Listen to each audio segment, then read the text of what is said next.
Is Notepad acting strangely, crashing, or refusing to work normally? Resetting the app can clear its stored settings and give it a fresh start.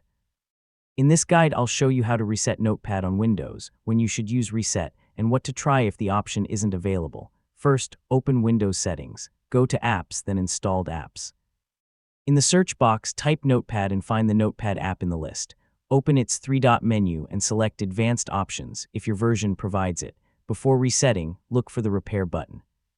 Repair is a good first step because Windows attempts to fix the app without clearing its data. Select Repair and wait for the process to finish. Then open Notepad and check whether the problem has been solved. If Notepad is still having problems, return to Advanced Options and find Reset. Select it, then confirm the action when Windows asks. Resetting returns the app to its default state and can remove its stored app data and settings. So make sure you're comfortable with that before continuing. Windows will complete the reset automatically. Wait until the process finishes, then launch Notepad again. The first launch may feel slightly different because the app has returned to its default configuration.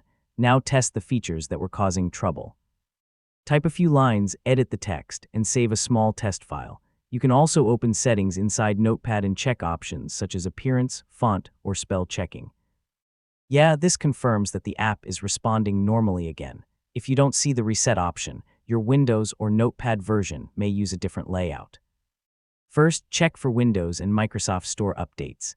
If the problem continues, you can uninstall and reinstall Notepad through the available Windows or Microsoft Store options.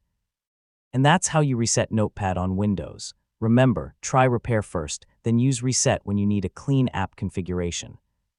Afterward, test the app with a small document before returning to your normal work. If Reset isn't available, updating or reinstalling Notepad is the next practical step. So hopefully your Notepad is back to normal. Thanks for watching.